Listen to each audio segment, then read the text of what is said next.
네, 두 분과 함께합니다. 헬마우스 임경빈 작가 모셨고요. 어서 오세요. 안녕하세요. 미디어오늘의 노지민 기자 모셨습니다. 어서 오세요. 안녕하세요. 자, 오늘은 노지민 기자가 스타트를 좀 끊어주시죠. 네, 어제 나름 화제가 된 여론조사 기반의 보도가 있습니다. 좀 보셨을지 모르겠는데 그 어제 중앙일보 일면에 진보층이 보수보다 가짜 뉴스 잘 믿는다 이렇게 제목으로 실린 기사가 있는데요. 네. 이게 온라인판 제목이 또 다릅니다. 이때 단독을 달아서 진보가 가짜 뉴스에 더 쉽게 낚였다. 특히 유튜브 보는 5060 포함이 되시나요?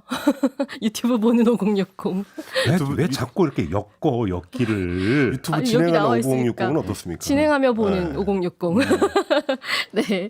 아무튼 뭐 이 제목 그대로 정치 성향이 진보적인 사람들이 보수적인 사람들보다 확증 편향에 더 쉽게 빠진다 이런 내용인데 이 보도 근거가 뭔지 또 중요하잖아요. 근거가 뭐예요, 진짜? 그 여론조사를 인용을 한 거예요. 여론조사 전문업체 STI라는 곳이 있는데 네. 지난 3월 10일에서 16일에 전국 만 18세에서 69세 성인 남녀 1,056명 대상으로 이 미디어의 이용과 확증 편향층의 형성 및 그 특징이라는 주제의 조사를 했어요. 더 자세한 그 조사 내용은 중앙선거 여론조사 심의위원회 홈페이지를 참고하시기 바랍니다. 네, 오늘 새벽 2시부터 올라갔습니다. 네. 네, 그래서 조사 방식은 간단합니다. 응답자한테 이 사실을 쓴 내용 2개, 사실이 아닌 내용 2개 이렇게 총 4가지 문항을 기준으로 완전히 거짓에서 완전히 사실까지, 그러니까 점수가 1점에서 5점까지인데 정말 거짓이라고 생각하면 1점이고 사실이라고 생각할수록 5점을 주는 거예요. 사례를 제시한 거군요. 그러니까 네, 그러니까 실험 삼아서. 그렇죠. 그러니까 이게 진짜인지 가짜인지 알려주지 않고 뭐 예를 들어서 뭐 김종배는 뭐 오늘 아침에 옷을 갈아입었다 뭐 이런 식으로. 여보세요. 그럼 매일 갈아입지 매일. 저 나름 깔끔한 사람이에요. 왜 그래요? 왜 이렇게 화를 내세요? 헬마 저 웃음은 저 뭐야 저. 웃음을 너무 웃는 거 수줍게 아닙니다. 참고 계시는데. 네, 웃는 거 아닙니다. 저 매일 갈아입어요. 왜 이러세요? 네. 뭐 이렇게 해명의 기회를 드린 거죠, 뭐. 네, 아무튼. 네, 아무튼 이렇게 조사를 한 거예요. 참 거짓을 가려달라고 한 건데 조사를 해보니까 민주당 지지층은 진짜 가짜 구분 없이 진보 진영에 유리한 내용을 보수 진영에 유리한 내용보다 신뢰를 했고 또 국민의힘 지지층은 보수에 유리한 가짜 뉴스를 신뢰하긴 했는데 진보에 유리한 내용 중에서는 진짜 뉴스를 더 신뢰했다는 거예요. 그리고 또 이렇게 응답 대상자 중에서 확증 편향층 156명을 뽑아보니까 이걸 민주당 지지층 중에서는 36%, 국민의힘 지지층 중에서는 18%가 확증 편향층이었고, 2배 차이네. 네. 그리고 연령대별로는 5060, 그리고 정치 사회 정보를 얻는 창구로는 유튜브를 택한 사람이 많다라는 거죠. 그래서 근데 이게 어떤 문항을 물어봤느냐. 그게 중요한 거죠. 그렇죠. 그게 중요하잖아요. 뭐 설명 그대로 전하면 진보 보수 성향이 각각 선호할 만한 진짜 뉴스와 가짜 뉴스 제목을 섞어서 제시했다 이러는데 뭐 일단 가짜 뉴스라는 표현도 여기 쓴 거니까 일단 사용은 하겠습니다. 그래서 그 내용이 지금 화면에 나오고 있는지 모르겠는데요. 예. 네, 그 진보 성향 진짜 뉴스는 2022년 대한민국 민주주의 지수가 작년에 비해 8단계 하락했다. 네, 이건 그리고, 진짜 뉴스고. 네, 진짜 뉴스. 그리고 진보 성향 가짜 뉴스는 윤석열 대통령은 신년 기자회견을 하지 않은 유일한 대통령이다. 네. 그러니까 유일한이라는 게 문제겠죠. 그리고 보수 성향 선호 뉴스가 좀 재밌는지 좀 있습니다. 네. 진짜 뉴스는 더불어민주당이 이사 추천에 응하고 있지 않아 북한 인권재단은 7년째 출범을 못하고 있다. 보수 성향 선호 가짜 뉴스는 문재인 정부는 비밀리에 6억 달러 규모의 대북 송금을 하였다라는 거예요. 근데 사실 이 보수 선호 항목 보면서 좀 떠오르는 것들이 있잖아요. 뭐 예를 들어 뭐 대북 송금설 이런 것들은 좀 대표적으로 거론이 많이 돼왔던 뭐 가짜 뉴스 사례로 많이 언급이 된 거거든요. 어떻게 보면은. 그런데 이렇게 좀 두 가지만 놓고 봐도 선택지를 놓고 보면 보수 성향 같은 경우에는 뭐 인권재단 출범을 못하는 거랑 비밀리에 6억 달러 규모의 대북 송금을 한 거랑 놓고 보면 뭐가 진짜일까요? 가짜일까요? 물어봤을 때 그냥 아무런 사전 정보가 없어도 설마 이렇게 아무도 모르게 6억 달러 규모로 대북 송금을 했겠어? 그런데 이게 아무런 문제가 안 됐겠어? 라고 생각을 할 수밖에 없잖아요. 되게 쉽게 후자를 고를 만한 그런 수준의 문제인데 반면 이제 진보 선호 항목 같은 경우는 뭐 민주주의 지수 하락이나 신년 기자회견 문제는 어떻게 보면 서로 연관될 수도 있는 문제이고 또 기자회견을 안 한다 이거는 굉장히 보도가 많이 되었기 때문에 이게 유일한 것인가 아닌가라는 거는 좀 얼마나 꼼꼼히 기사를 봤는지 그 부분에 따라서 좀 갈릴 수도 있는 거거든요. 그래서 이렇게 일국 대통령이 수천억 원을 북한에 몰래 송금했다는 걸 믿는 것과 사실 기자회견 유일하게 안 했다는 거를 믿는 걸 동일선상에 놓을 수 있느냐부터가 사실 문제가 될 수 있는 거죠. 기자님도 말씀해 주셨지만 사실 신년 기자회견을 안 한 건 사실이잖아요. 그렇죠. 안 했죠. 그러다 보니까 여기서 가짜냐 진짜냐를 가를 때 유일하다 아니다를 평가를 해야 되는 거라 어떻게 보면 오히려 꽤 난이도가 있는 질문이라고도 할 수 있는 거거든요. 그렇죠. 그리고 사실 대통령실이나 여권에서도 좀 해명을 할 때 하는 말 중에서 우리가 뭐 유일하게 안 한 건 아니다 이런 그렇죠. 식으로 이야기를 하는 지점인데 결국 맥락은 뭐 기자회견을 공적인 자리에서 하지 않고 뭐 특정 언론이랑 하고 뭐 외신이랑 하고 뭐 신년도 안 하고 1주년도 안 했다 이 맥락에서 지적이 된 건데 아무튼 정확하게 아는 게 중요하긴 하겠으나 일단 이걸 항목을 놓고 봤을 때 이거를 좀 비슷한 수준으로 맞췄느냐에 대해서 일단 의문이 하나가 먼저 제기가 되는 거겠죠. 그러니까 사례 추출이 그 정확한 것이냐 지금 이 문제를 제기를 한 거잖아요. 네. 근데 일단 저는 여론조사 방식이니까 그럼 네 가지 그 사례 문항이잖아요. 네. 네 가지 사례 문항에 대해서 국민의힘 지지층이나 민주당 지지층 모두 네 가지 그 문항에 대해서 답을 한 거죠. 네, 그렇죠. 그런 거죠. 네, 그리고 원래는 원본 조사를 보니까 뭐 비이념적 질문이라고 한 것도 문항이 있어서 총 6가지이기는 했는데 기사에는 이렇게 4가지 중심으로 해서 뭐 정파성에 따라서 지지하는 뉴스의 선호도가 뭐 다르다 뭐 이런 식으로 이야기를 한 건데 신뢰도가 다르다는 건데 근데 이 항목을 왜 이렇게 짰을까 궁금해지더라고요. 보니까 이게 보통 이제 일면 톱 정도에 올라갈 정도의 기사는 좀 공동 기획을 하는 경우가 많잖아요. 뭐 여론조사 기관이랑 같이. 그런데 이걸 좀 알아보니까 공동 기획을 한 건 아니고 이 업체가 자체적으로 조사를 한 게 있었는데 이 중앙일보 기자가 이걸 알게 돼서 기사화를 한 거더라고요. 그러면은 또 여기에서 한 가지 더 궁금해지는 건 왜 이거를 그냥 그대로 썼을까? 사실 이 항목만 놓고 보면 그냥 여론조사나 관련해서 좀 전문성이 이렇게 높지 않더라도 이 항목을 그대로 놓고 보는 거는 분명히 문제 소지가 있을 수도 있다는 생각을 할 수 있을 거고 실제로 뭐 이제 언론 관련된 뭐 학자들이나 뭐 통계 관련해서 관심이 있는 분들 사이에서 이걸 굉장히 많이 공유를 한 걸로 알고 있거든요. 근데 이렇게 굉장히 힘을 실어서 보도할 정도라면 기자가 이건 오히려 더 검증을 많이 하면서 좀 이렇게 취재를 같이 했어야 된다라고 볼 수밖에 없는 거죠. 그래서 물론 이제 실제로 정교하게 조사를 했을 때도 뭐 진보 성향의 그런 지지자들이나 이런 분들이 좀 더 보수층보다 가짜 뉴스를 믿는다라는 그런 결과가 나올 수도 있겠죠. 근데 문제는 또 이 방법론적인 거잖아요. 그래서 이게 비슷한 조사가 있었나 하고 찾아보니까 이 반대로 보수가 진보보다 가짜 뉴스에 더 취약하다 이런 결과로 나온 연구가 있더라고요. 언제요? 이게 2021년에 미국 오하이오 주립대 연구진이 국제학술지 사이언스 어드밴시스에 발표한 연구 결과인데 이게 한겨레 통해서 좀 기사로 상세하게 소개가 된 게 있었어요. 이게 2019년 1월부터 6개월간 미국인 성인 1,204명한테 2주에 한 번씩 가장 인기 있는 정치 분야의 진짜 뉴스와 가짜 뉴스 10건씩을 보내주고 또 대상자들이 읽은 뉴스에 기반해서 20가지 문장을 줘서 참인지 거짓인지 이렇게 점수를 매기도록 했고요. 또 여기서 끝난 게 아니고 이 다양한 분야나 관점을 담은 240개 문장에 대해서도 평가를 요청하고 그리고 이제 이 지점이 또 중요한 차이점인 것 같은데 별도 그룹을 대상으로요. 문장에 담긴 내용이 사실이면 이 보수주의자나 진보주의자에게 유리할지 둘 다 아닐지 판단을 해달라고 한 거예요. 그러니까 여기에서 일단 자의적으로 소수의 문항을 뽑아서 질문을 하는 거랑은 조사 방식이 굉장히 다른 거죠. 그래서 그 결과를 보니까 진보주의자나 보수주의자나 자신의 정치적인 성향에 맞는 정보를 더 신뢰한다는 거는 공통적인데 그 정도 면에서 오히려 보수주의자들이 취약했다. 뭐 예를 들어서 조사관이 텍사스의 여러 이주민 시설이 극심한 과밀이나 뭐 심각한 건강 위험 등 열악한 상태임을 확인했다라는 게 진짜 정보인데 민주당원은 54%, 공화당원은 18%가 진실이라고 했다는 거예요.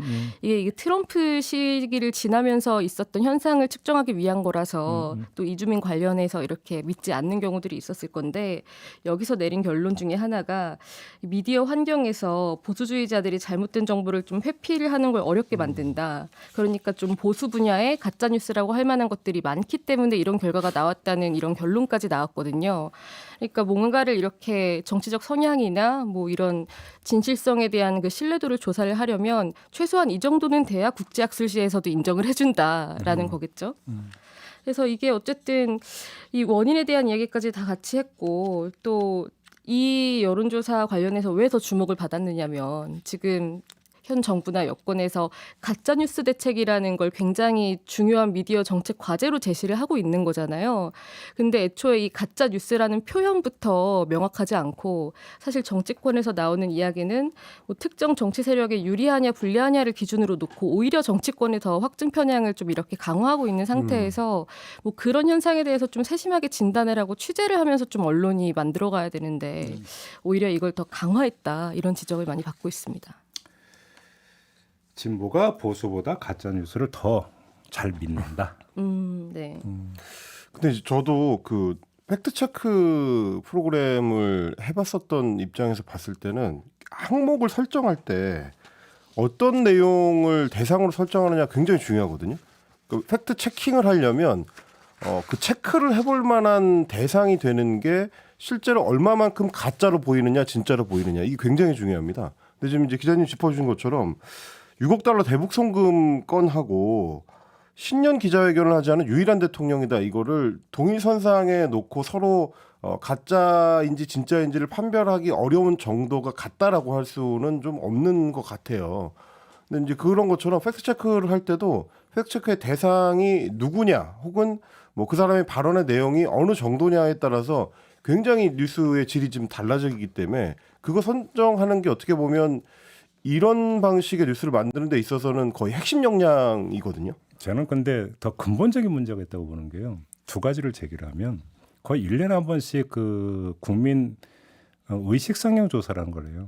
그래서 그러니까 본인을 진보로 보느냐 보수로 보느냐. 그게 획획 바뀌는 거 아세요? 그 특히나 이제 정권이 바뀌어서 진보 정권이냐 보수 정권이냐에 따라서 나는 진보라고 응답한 비율이 확확 바뀌고 몇 달 사이에도 바뀌죠. 보수라는 응답이 확확 바뀌어요. 다시 말해서 그렇죠. 이 조사는 진보와 보수라고 하는 것들이 거의 고정값으로 놓고 지금 접근하고 있는 것에서 함정이 있을 수가 있다. 하나 이걸 이야기를 하는 거고 네.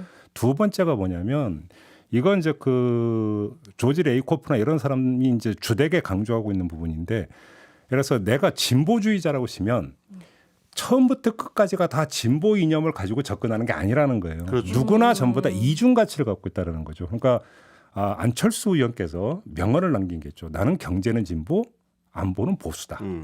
다시 말해서 그게 어떤 영역의 어떤 이슈냐에 따라서 어떤 특정 어떤 이슈나 영역에 대해서는 진보적인 태도로 보이지만 어떤 것에 대해서는 보수적 태도로 보이는 경우도 있다라는 거예요. 그렇죠. 그러니까 머리끝부터 발끝까지 이 사람은 진보, 이 사람은 보수라는 건 현실적으로 거의 없어요. 따라서 모든 사람이 이중 가치를 그러니까 지니고 살아가는 건데 따라서 문항이 뭐냐에 따라서 얘기가 완전히 달라지는 거예요. 이거는. 네. 그렇죠. 근데 이런 것들이 그러니까 그 전제되지 않은 상태에서 진보 성향의 사람들이 가짜 뉴스를 더 많이 믿는다. 이 접근법이 설문 문항의 그 주제 영역이 뭐냐에 따라서 얘기 또 달라질 수 있다는 거거든요. 네. 저는 그런 점에서 근본부터가 좀 문제가 있는 그 조사도 저는 개인적으로 그렇게 생각을 하는데요.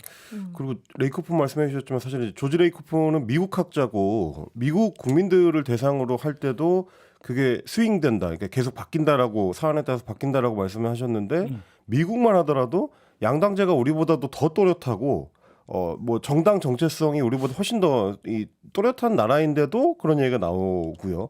우리 같은 경우는 선거 때마다 이 경향성이 굉장히 자주 바뀌는 걸로 유명한 나라이기 때문에 그렇게 구분하기 더 어려운 그런 측면이 있는 거죠, 실제로는. 그리고 그러니까 그렇기 때문에 이 조사는 저는 그래서 그러니까 이야기하고자 하는 바가 뭔지가 모르겠는데, 그러니까 그러면 이 조사가 갖고 있는 것은 그래서 말씀드린 게 이 사람은 애당초 진보, 이 사람은 보수, 그러니까 뭔가 생내적인 특성이 다르다라는 것을 전제하고나 성립되는 얘기라는 거죠. 그렇죠. 제가 볼 때는. 근데 그런 거 없다라는 거예요. 그러니까 이 앞에서 말한 그 미국 사례 같은 경우에 뭐 완전히 같다고 볼 수는 없지만 근본적으로 알아보려고 하는 거는 뭐 비슷한 거잖아요. 같은 거잖아요. 그러니까 특정한 정보를 주고 같은 정보를 주고 그리고 오랜 기간 동안 자신이 어떤 성향이라고 생각하는 사람들이 무슨 정보를 가지고 어떤 판단을 내리는지 이걸 같이 살펴봐야 되는데 저만 해도 진보냐 보수냐 막 이런 온라인에 있는 그런 설문 같은 거 많이 다니잖아요. 해보면 매번 다릅니다. 뭐 제가 맨날 표변하는 사람이라 그런지는 모르겠지만 맞아요. 네. 심지가 굳지 못해서 그런 거예요. 그런가 봅니다. 네. 또 그렇게 잘 살아가는 거죠. 부평초인성이라 그런 거예요 지금. 갑자기 저 왜 혼나는 거죠? 아까 나를 공격을 해서 복수열전하고 있는 거야 지금. 이렇게 저 속이 좁다고 여러 번 얘기했어요. 네. 오히려 이제 균형감 있는 기자라고도 할 수 있는 거죠. 멀지. 네. 아무튼 그리고 또 이 언론이 말하는 가짜 뉴스 하니까 또 저희가 최근에 미디어오늘의 다른 기자가 이제 그동안 1년 동안 언론에서 가짜 뉴스를 대체 뭘 가지고 가짜 뉴스를 한 거냐 이것도 살펴본 게 있었어요. 그래서 5월 10일 지난해 5월 10일부터 올해 5월 4일까지 이 비카인지라는 그 플랫폼이 있거든요. 언론진흥재단에서 하는 거기에서 27개 신문사 사설 153건에서 가짜 뉴스 어떻게 사용됐나 이렇게 봤더니 상위에 몇 개가 있는지부터 보면은 어떤 게 있는지 보면은 가장 많은 게 청담동 술자리 이거였고 천공 관저 이전 개입, 세월호 참사 관련 이런 것 등 이제 야권에서 주로 주장하는 그런 의혹 제기들이 가짜 뉴스로 많이 사용이 됐고 정부 여당이 유포한 가짜 뉴스를 비판한 거는 많지 않았어요.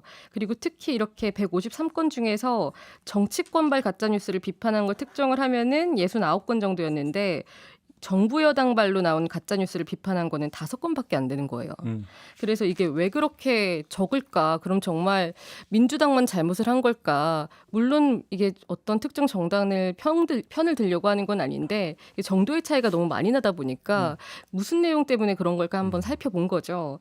그랬더니 뭐 예를 들어서 5.18 북한군 개입설, 뭐 선거 개표 부정 음모론, 뭐 코로나19 관련한 뭐 허위 정보나 음모론 이런 것들은 가짜 뉴스라는 표현이 붙지 않은 상태에서 등장을 한 거고 가짜 뉴스라는 딱지를 붙여서 언급한 것들은 주로 야권발 주장들이었다. 이런 차이가 있었다는 거죠. 맥락이 아마 그런 걸 거예요. 그러니까 그 보수 정권이 성립이 되면 어떤 용어가 많이 이제 등장을 하기 시작하면 괴담이라는 용어가 많이 등장하기 시작을 해요. 이제 거기 이제 광우병 촛불 시위 때 괴담이라는 이야기 엄청나게 하던 거 아마 기억. 최근에도 이제 괴담 이야기 많이 나오잖아요. 네, 그렇죠. 최근에도 괴담을 언급할 때 꼭 광우병 촛불 집회를 붙여서 얘기하고 있죠. 그렇죠. 그다음에 이제 후쿠시마 오염수 이런 건 이제 논란 벌어지니까 또 이제 괴담 뭐 이런 얘기를 많이 하는데. 결국은 뭐냐면 여기서 이게 나오는 거잖아요. 보수 정권에서 이 이야기가 나오는데 무슨 이야기냐면 지금 보수 정권을 향해서 특정 세력이 계속 공격을 가하고 있는데 그 공격을 가하는 기초가 어디에 있느냐? 괴담에 기초하고 있다. 라고 하는 인식 속에 접근해 들어가는 거죠. 근데 그 괴담이라는 단어를 가짜 뉴스로만 바꾸면 되는 거예요. 그렇죠. 그러니까 그래서 결국은 뭐냐? 그런데 이제 조사를 해보니까 진보 성향 사람들이 보수 성향 사람보다 가짜 뉴스에 더 많이 휘둘리더라. 이것이 그러니까 가장 기본적인 틀, 상황 인식의 틀을 강화해 주는 조사 결과가 되는 거죠. 그래서 바로 그 지점을 잘 짚어주신 것 같은데 이 가짜 뉴스가 어떤 맥락에서 사용되고 있는지에 대한 게 그냥 학술적인 이야기를 하는 것만이 아니라 이렇게 정말 사람들의 인식을 규정하고 있는 거잖아요. 이 표현을 어떻게 사용하는지 자체가. 그리고 또 이 가짜 뉴스라는 표현을 뭐 허위 조작 정보라고 부르자, 뭐 아니면은 뭐 허위 정보라고 부르자 이렇게 나눠서 표현을 하자고 할 때 뭐 이걸 굉장히 뭐 들은 채 만채 하는 경우가 많은데 정작 또 이 중앙일보 같은 매체인데 문재인 정부 때는 더불어민주당이 유튜브에서 유통되는 이른바 허위 조작 정보 유통 규제를 하려고 한다. 이럴 때 우파 유튜브 방송 압박에 나서고 있다. 이런 의혹이 제기된다고 쓴 적도 있거든요. 그러니까 최소한 뭐 허위 조작 정보인지 가짜 뉴스인지 이게 규제를 하는 게 어떤 의미인 건지 일관성을 좀 보여야 언론이 좀 이렇게 신뢰도 받고 기레기라는 말을 좀 안 듣지 않을까 그러니까 생각됩니다. 그 대통령도 지금도 이제 그 언론의 보도인데 가짜 뉴스를 규정하는 경우가 종종 있더라고요. 그쵸. 근데 자 그럼 여기서 한번 우리가 오보라고 하는 전통적 개념과 가짜 뉴스라는 개념이 있어요. 그럼 네. 뭔 차이가 있느냐? 이거 분명히 갈라야 되는 거죠. 그렇죠. 그러니까 그 가짜 뉴스라고 하는 것은 제가 알고 있는 범위에서는 법률 용어도 아닐 뿐더러 학술 용어로서 정립된 개념도 저는 아직은 아닌 걸로 아니죠. 알고 있어요. 근데 다만 암묵적으로 거기서 공통분모를 추출하면 이러한 어떤 그 정의가 성립이 돼요. 정치적 또는 상업적인 목적 이익을 위해서 고의적으로 정보를 조작한 결과물이 뉴스의 형태를 띈 것. 네. 이게 가짜 뉴스다. 그러니까 여기에는 여러 가지 요건이 필요한 거죠. 일단 형식의 뉴스.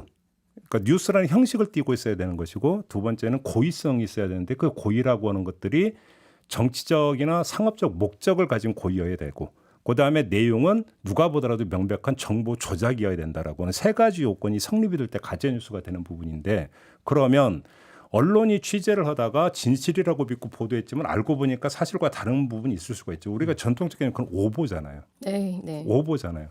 그러면 이 오보와 가짜 뉴스는 엄밀하게 가려서 써야 되는 거예요. 그렇죠. 엄밀하게 이야기를 하면. 그래서 결과적으로 사실과 다른 내용이 보도가 됐음에도 불구하고 위법성 조각 사유가 있다고 해서 법원에서 무죄 판단이 나오는 게 바로 그런 경우거든요. 그게 오보죠. 예. 네. 오보에 대해서. 그게 무슨 이야기냐면 진실이라고 믿을 만한 상당한 사유가 있다고 한다면 그렇게 본다라는 거죠. 그렇죠. 뭐 오보도 여러 가지 종류가 있겠지만 그러니까요. 그런 경우랑 구분을 해야 되는데 근데 대통령 그러니까 예를 들어서 검찰총장까지 지내신 대통령께서 대통령부터 오보와 가짜 뉴스를 가려서 쓰고 있느냐? 제가 볼 땐 그렇지 않은 것 같다는 거죠. 그러니까 이미 가짜 뉴스라는 표현은 정치권의 용어가 되어버렸기 때문에 바로 정치적 거기서 용어. 한 말씀만 더 하면 네. 대통령의 가짜 뉴스를 애용하는 것은 뭐냐면 오보를 오보로 보지 않는다라는 거예요. 그렇죠. 뭐냐면 이게 그러니까 예를 들어서 그러니까 100번이 양보라고 그러니까 양보해서 오보라고 쳐요. 근데 오보가 나온 배경을 나를 공격하고 우리 정부를 공격하기 위해서 일부러 저런 오보를 낸 것으로 간주를 하니까 가짜 뉴스라는 표현을 쓴다는 거죠. 정치적 이유가 있다고 보는 거죠. 그렇죠. 바로 네. 그거죠.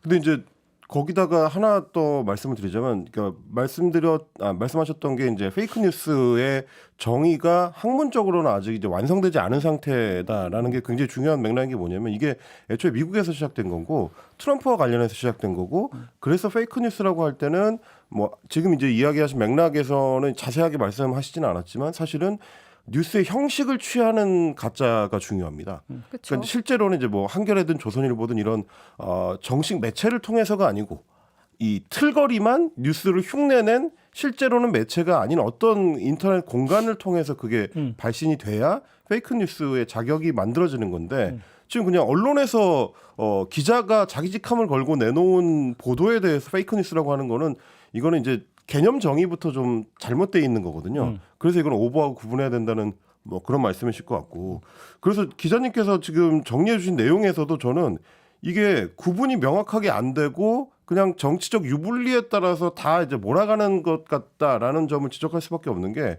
세월호 참사 관련된 가짜 뉴스라고 이제 지칭되는 거나 천공의 관저 이전 개입 의혹이나 심지어 청담동 술자리 의혹 같은 경우만 하더라도 어느 시기에 이 뉴스가 발신됐느냐에 따라서 아직 완전히 확정되지 않은 사실관계이던 시절이 있어요. 그쵸. 그리고 천공 관저 이전 개입 같은 경우는 심지어 아직 끝나지도 않은 사안입니다. 그러니까 이 사안에 대해서 가짜 뉴스다 아니다 태그를 딱 붙일 수 있는 상황이 아니라는 게 먼저고 그리고 그 비교 대상이 되는 거 5.18 북한군 개입설이나 뭐 선거 개표 부정 음모론이나 코로나19 관련된 허위 정보는 명확하게 사회적으로 학문적으로 과학적으로 이미 가짜라는 게 판명 난 사안들이거든요. 이거하고 이걸 섞어서 쓰는 것도 말이 안 되고 최근에 이제 여권이나 혹은 뭐 일부 보수 언론에서 얘기하는 소위 광우병 집회에 관련된 네. 괴담 이것도 엄밀하게 따져보면 집회에서 제기됐었던 많은 문제점들이 재협상을 통해서 한미 그 당국 간의 재협상을 통해서 개정이 되는 과정을 거쳐서 결국 우리한테 광우병 위험 인자들이 수입이 안 되게 됐던 건데 이런 얘기를 빼고 광우병 집회가 가짜 뉴스였다 혹은 괴담이었다 이렇게 몰아가는 것도 이 사안을 제대로 지금 접근하는 방식은 아니다. 특히 보수 언론에서 그런 식의 접근을 하는 거는 좀 주의할 필요가 있다라는 말씀을 드려야 된다는 거죠. 근데 저는 한 말씀만 더 드리면 보수 성향과 진보 성향에 따라서 가짜 뉴스에 휘둘리는 정도가 다르다라고 하는 것들이 생리적인 어떤 차이 때문에 기인한다라고 보는 것은 저는 거기는 동의를 못 하겠고 다만 정치적인 어떤 환경에 따라서 차이는 나타날 수는 있다. 그렇죠. 그죠? 그게 뭐냐면 보수 정권이냐 진보 정권이냐. 그래서 왜냐하면 그러니까 이 뉴스의 발신 주체가 권력의 논리를 따라가는 부분들이 있거든요. 그렇기 때문에 이 정치적 환경에 따라서 그것이 일정하게 달라질 수 있는 부분은 저는 있다고 봐요. 근데 그게 아니라 원래 진보는 보수보다 더 귀가 팔랑귀여 가지고 더 많이 휘둘린다. 이 이야기는 성립되기 어렵다는 거죠. 그러니까 사실 또 이게 약간은 다른 맥락이긴 한데 언론들이 이렇게 유튜브가 문제다, 뭐 SNS가 문제다 이런 주장을 하면서 언론이 보도하는 거는 제대로 검증을 해서 하고 있는데 언론한테 가짜 뉴스라고 한다라고 하면서 굉장히 불만을 표시하는 경우가 많잖아요. 근데 애초에 왜 사람들이 유튜브로 가서 정보를 찾아봤을까? 이 생각을 먼저 해봐야 되는 거죠. 알겠습니다. 뭐 이 정도로 하고요. 네. 이번엔 헬마의 발제를 한번 들어보겠습니다. 저희가 이제 언중유고를 몇 년째 진행을 하면서 지역 언론의 필요성과 중요성에 관련된 말씀을 몇 번 드린 적이 있는데 최근에 도지사들이 그 필요성을 많이 느끼지 않을까라는 생각을 하게 되는 일들이 몇 가지 있었습니다. 그래서 그 말씀을 좀 드려보려고 가져왔습니다. 원래 이제 지자체장이 되면은 그 지역의 왕이 된다는 이제 정치권의 이 얘기가 있을 정도로 네. 지방자치단체장들 같은 경우는 이제 중앙 언론의 감시를 잘 안 받다 보니까 감시 사각지대에 있는 경우들이 많습니다. 이제 근데 그거를 해소시켜 주거나 혹은 그 문제점을 어느 정도 상쇄시켜 주는 게 지역에 뿌리 내리고 있는 이제 지역 언론들이고요. 예를 들면 최근에 가장 이 지역 언론과 관련해서 화제가 많이 되고 있는 거는 충청북도의 김영환 도지사인데 사례가 참 많죠. 많습니다. JB타임즈에서도 이제 얼마 전에 소개를 해주셨던 일명 탐관오리 정식 도지사가 이제 충북 지역구 국회의원들하고 같이 이제 영등포에서 행사를 한 뒤에 충북 학사 기숙사 식당에서 밥을 먹었는데 학생들하고 메뉴가 너무 다르더라. 전 그 뉴스 보는 순간에 헬마를 떠올렸어요. 왜요? 장교 출신이죠. 그렇죠. 옛날에 군부대에서 사병 식당과 장교 식당이 구분된 적이 있었었죠. 지금도 구분되어 있는 곳들이 꽤 있습니다. 그러면 혹시 그 식단도 그렇게 다릅니까? 식단 전혀 다릅니다. 전혀 다릅니까? 전혀 다릅니다. 야, 그럼 이거 군대 문화입니까? 뭐 저는 이제 군대 문화의 연장일 수 있다고 생각을 합니다. 교수 그래요? 식당, 학생 식당도 다른 곳이 꽤 많았잖아요. 그러니까. 네. 이게 이제 부대에 따라서는 아예 식당이 분리가 돼 있으면 그래도 좀 덜한데. 그러니까 쉽게 말하면 그러면 충북 도지사나 충북도 의원, 그러니까 거기 출신 그 국회의원님들은 왜 우리만 갖고 그래 이렇게 되는 거겠네요. 그럴 수도 있다고 생각할 수 있죠. 어쨌든 그 소위 말하는 10배 비싼 밥. 그 사건 같은 경우도 최초 보도가 어디였냐면 MBC 충북이었습니다. 맞아요. 그러니까 뭐 생각해 보시면 이게 이제 충청북도와 관련된 자체 행사고 그리고 충북학사라는 거는 이제 충청북도 출신으로 서울에서 대학을 다니는 학생들을 위해서 만들어진 별도의 기숙사이기 때문에 300 몇십 명이 거기 입소했다고 하더라고요. 그렇습니다. 그러니까 여기서 일어나는 일이 밖으로 새어 나오는 거, 특히 이제 중앙 언론을 통해서 보도되는 거는 쉽지 않은 일인데 이게 충청북도의 지역 언론이라면 좀 얘기가 달라지는 거죠. 그래서 제보가 될 확률이 높아지고 그 제보가 또 이제 크게 보도될 확률이 높아지는 겁니다.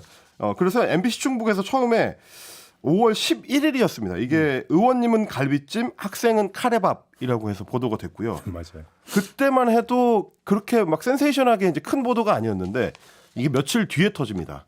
5월 16일에 이 온라인 커뮤니티를 통해서 유통이 되기 시작하면서 다른 매체들에서 이제 받아쓰기 시작하고요. 그거를 어떻게 보면 이제 본사라고 할 수 있는 MBC의 이제 뉴스 데스크에 역보도가 되는 일이 일어납니다. 그러니까 거의 일주일 지나서 서울에서 이제 주목하게 된 이런 뉴스라고 할 수 있고요. 이 비슷한 것들이 뭐냐면 MBC 충북에서 지난 4월에 그 산불 술자리 논란 이것도 뭐 거의 최초로 이제 술잔에 입만 댔다. 그렇습니다. 그러고 나서 이제 나중에 이제 한 잔만 마셨다. 뭐 여러 이제 그때도 가짜 뉴스라고 했었죠. 네. 얼굴 빨개진 거는 이제 살이 타서였다. 뭐 이런 얘기도 있었고요. 그리고 이제 묘를 이제 엉터리로 이장했다는 논란. 이것도 이제 MBC 충북에서 처음 보도를 했었던 이런 사안들이 이제 계속 보도가 되면서 김영환 지사 관련된 의혹들이 이제 쏟아져 나왔었고요. MBC는 아니지만 그 지역 매체 중에 이제 충북인 뉴스라는 곳이 있습니다. 있어요. 네, 충북인 뉴스가 이제 보도한 내용들은 그 불법 산막 논란이라는 게 있습니다. 농막이 아니라 산막. 네, 산막. 이거 농막이나 거의 비슷한 개념인데 그렇죠. 산에서 이제 임업 활동을 하기 위해서 임시로 짓는 공간이고 이거는 주거용으로 쓰면 안 되는데 그거를 사실상 별장처럼 사용하고 있었다라는 거를 충북이 뉴스가 직접 현장을 답사해가지고 사진 찍고 면적 측정해보고 이런 걸 통해서 굉장히 상세하게 보도를 했습니다.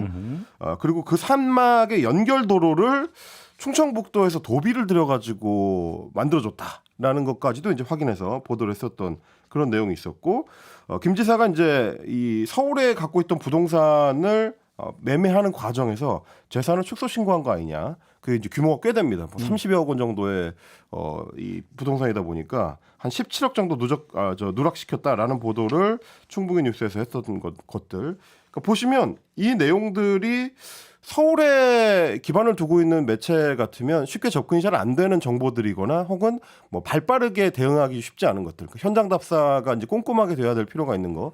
근데 이제 그런 수고가 들어가는 데 비하면 서울의 시청자들이나 서울의 독자들한테 이제 어필하는 점이 조금 차이가 있을 수 있다. 초기에 특히 그렇게 판단할 수 있는 것들. 대구도 좀 그 일 있지 않나요? 그렇습니다. 홍준표 지사가 이제 비슷한 경우인 건데 특히 홍준표 지사 같은 경우는 아예 지역 매체들에 대해서 특정을 해가지고 취재 거부를 또 하고 있어서 또 논란입니다. 뭐 예를 들면 지금 이제 여기도 또 MBC인데 대구 MBC, 대구 MBC에 대해서는 공식적으로 취재 거부를 하고 있습니다. 대구 MBC가 이제 대구 그 신공항을 짓는 대구 경북 신공항을 짓는 문제 관련해 가지고 시사 프로그램에서 비판적인 그 보도를 했었는데 이게 홍준표 시장이 봤을 땐 찌라시 행각이다. 그래서 이제 개가 짖어도 기차는 간다라는 말을 또 하면서 취재 거부를 선언했고 그래서 대구 MBC 기자들은 지금 시청 출입이 막혀 있는 상태예요. 그래서 보도를 아예 이제 취재를 할 수 없는 상황이다라는 거고요. 그리고 뭐 역시 마찬가지로 경북 지역, 영남 지역의 이제 지역 매체인 뉴스민 같은 경우는 기사 광고가 끊겨서 시정 광고를 지금 안 주고 있어가지고 뭐 굉장히 좀 어려운 그 재정난 상황에 처해 있다라는 얘기들도 들리고 있고요. 그리고 지난 9일에는 별도의 취재 거부 리스트가 있는 거 아니라는 논란까지 불거졌습니다. 대구시에서 직원들이 보는 이제 내부 통신망의 전체 공지를 올렸는데 거기에 이제 언론사 몇 개를 꼽았습니다. 뉴스민이라든지 프레시안, 스픽스 같은 매체들을 특정하면서 대구 MBC와 준하는 곳이다. 이렇게 공지를 올려서 기준이 대구 MBC입니까? 그렇습니다. 뭐 이미 이제 취재 거부를 당하고 있기 때문에 이곳들은 취재 거부를 해야 된다라는 취지의 전체 공지가 올라와서 난리가 났는데 뭐 나중에 이제 해명하기로는 업무상 착오로 전파된 내용이다라고 했습니다. 도대체 어떤 착오가 있었길래 특정 언론을 대구 MBC와 준하는 곳이라고 공무원이 이제 공지를 할 수 있는 것인지는 잘 모르겠습니다만 지금 이런 식으로 홍 시장 같은 경우는 직접적으로 특정 언론을 거부하거나 혹은 거부에 가까운 어떤 이 입장을 취하고 있는. 근데 사실 강원도에서도 김진태 지사가 골프 연장에서 그거 했다라는 것도 보도 나온 적이 있었죠. 그때 MBC 아니었나요? 그때? 여기도 마찬가지로 이제 네. 뭐 강릉 MBC였던가요? 하여튼 뭐. 그건 MBC였던 걸로 제가 기억을 해요. 지역입니다. 강원도 지역에. 네. 그러니까 이게 굉장히 중요한 게 뭐 제가 말씀을 드리는 거는 처음에 이 보도가 시작되는 시점, 그러니까 제보를 받았을 때는 중앙 언론하고 지역 언론이 대하는 태도가 다를 수밖에 없습니다. 중앙 언론 입장에서 봤을 때는 이게 뭐 큰 사안인가라는 생각이 들면 지역에 가서 직접 취재하는데 좀 부담을 느낄 수가 있습니다. 근데 이제 그런 측면에서 봤을 땐 지역 언론은 아무래도 접근성이 좀 좋고요. 그리고 뉴스에 대한 보도 가치를 이제 판단하는 기준이 조금 다르기 때문에 일단 취재의 취재를 시작하고 또 직접 보도하는 데 있어서 이제 장벽이 좀 낮습니다. 그래서 이게 일단 보도가 되고 나면 그때부터는 뉴스 가치를 독자나 시청자들이 판단하는 상황이 달라지는 거죠. 제가 처음에 말씀드렸던 충북 학사 식당에서 있었던 이제 차별적 식단 문제 같은 경우도 보도될 때는 지역에서 중요한 이슈라고 판단해서 보도했지만 실제로는 중앙 이슈로 순식간에 번져나가는 이제 강도가 달라지는 상황이 되는 거거든요. 그러면 출발점이자 시발점이 될 수 있는 지역 언론들이 그만큼 탄탄하고 충실하게 취재할 수 있는 환경이 좀 갖춰져야 된다. 그러려면 지금 이제 대구시가 하고 있는 것처럼 지역 언론에 대해서 이렇게 취재를 거부하는 방식으로 취재 권한을 이제 깎거나 이런 방식으로 접근해가지고는 안 된다. 왜냐하면 이게 결국 시정을 더 잘 이끌어 나가기 위한 견제장치로서의 역할을 해준다라는 거를 정치인들이 갖고 있어야 되는 거지. 무조건 나를 이제 공격하려고 한다, 뭐 나를 뭐 끌어내리려고 한다, 나를 이제 상처 입히려고 한다라는 식으로만 접근하면 좋지 않다. 바로 이 지점인데 그러니까 이제 취재 거부고 광고 게재 중단을 하는 것이 왜 그러냐면 지금 지방으로 가면은 광고주라고 하는 것은 사실 이제 기업이잖아 거의 대부분. 네. 그러니까 중앙 언론을 기준으로 하면. 근데 어떤 그러니까 이제 지방으로 내려가 보면은 어떤 이제 그 관내의 기업들이 많지가 않기 때문에 그렇죠. 오히려 이제 그 관에서 나오는 광고에 의존하는 경우가 되게 많아요. 되게 많다 보니까 관에 대한 비판을 제대로 못하는. 이제 광고를 가지고 이제 핸들링하나 이런 경우가 이제 상당히 많이 있는 거죠. 그래서 전면적으로 뭐 그 이제 지자체장이나 누가 되든지 이런 사람들이 비판하지를 못하는 이런 경우가 많이 있었는데 그런 점에서 저는 최근에 어떤 이런 그 헬마가 지금 정리해준 보도 사례는 상당히 눈여겨볼 필요가 있다. 그런 이전에 그 어떤 뭐라고 할까요? 어떤 약간 유착 구조라고 할까요? 이런 것들을 깨고 그렇죠. 말 그대로 이제 언론 정신의 기초에서 전면적으로 지자체장의 어떤 그 비리 내지 문제점에 대해서 이제 그 전면적으로 비판하고 나오는 거잖아요. 이거는 상당히 좀 그 고무적인 현상이다. 그렇죠. 이전에 어떤 그런 어떤 그 지역 언론의 어떤 현실에 비춰본다면 이것부터가 좀 이제 평가가 될 필요가 있겠다. 이런 생각도 좀 들어요. 보통은 이제 중앙 언론이랑은 조금 이렇게 거리를 둬도 지역 언론이랑은 더 가깝게 지내기 마련인데 오히려 지역 언론을 콕 집어서 사실 이게 또 MBC라는 영향도 어느 정도 있을 것 같기는 합니다만 이렇게 한다는 게 되게 의미심장한 것 같고 그리고 사실 이렇게 취재 거부에 대응할 수 있는 것 중에 하나는 물론 이러면 안 되겠지만 뭐 보도 거부라는 것도 있는 거잖아요. 그러니까 이런 일이 있을 때 사실 그 지역에 있는 언론들이 다 같이 뭐 보이콧을 하던가 뭐 목소리를 내거나 이런 게 좀 돼야 될 텐데. 광고 끊기는데 됩니까? 그렇죠. 그러니까 이게 먹고 사는 집과 연결이 되면서 그렇게 되는 거고 또 한편으로는 뭐 광고 예산은 어느 정도 정해져 있는 거 아니겠습니까? 어딜 끊으면 또 어딘가에 돌아갈 수도 있는 건데. 그렇죠. 네. 그래서 이제 그 지역 언론 가서 이제 언론인들하고 얘기를 하면 고충이 하나가 그거고 또 한 가지는 좀 그 옛날에는 이제 그 비평준화 시절에 이제 지역 명문고라는 게 있잖아요. 네. 그래서 이제 그 지역에서 이른바 이제 지배 엘리트 그룹이 카르텔이 형성이 되어 있다는 거예요. 그렇죠. 그래서 그 지역 신문사의 편집국장님이나 방송사의 보도국장님이 그 명문고 동문회 몇 기. 근데 지자체장님은 동문고 몇 기. 선배님. 그렇죠. 그다음에 뭐 이제 지역 공무원들은 또 선배님. 이렇게 인적으로 이게 그 연결이 되다 보니까 비판하기가 힘들다. 그래서 중앙 언론과는 어떤 뭐냐면 이렇게 그 독립적이고 자율적인 보도하기가 참으로 힘들다 이런 얘기를 이제 제가 여러 번 들은 바가 있었거든요.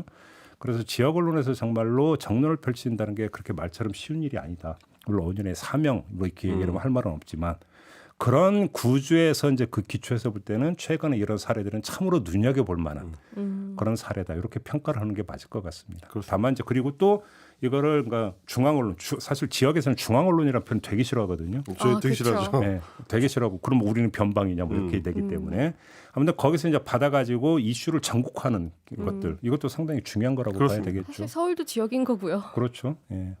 뭐 그런 점에서 예를 들어서 이제 김진태 강원지사가 산불 났을 때죠 아마. 네. 그래서 이제 뭐 반창가 내고 골프 연습장에서 열심히 골프 연습했던 거. 이것도 이제 그 전국적 이슈가 됐었고. 네네. 그다음에 이번에 이제 이 그 식단 네. 이런 문제도 네. 이제 전국적 이슈가 됐고 이런 것도 이제 눈여겨봐야 되는 아주 그러니까 좀 그 현상이다 이렇게 평가를 좀 해야 될 것 같습니다. 자 오늘 언중요골은 좀 이렇게 마무리하고 정리를 좀 하도록 하겠습니다. 두 분 고생하셨고요. 저도 함께 올라가겠습니다. 고맙습니다. 감사합니다. 아.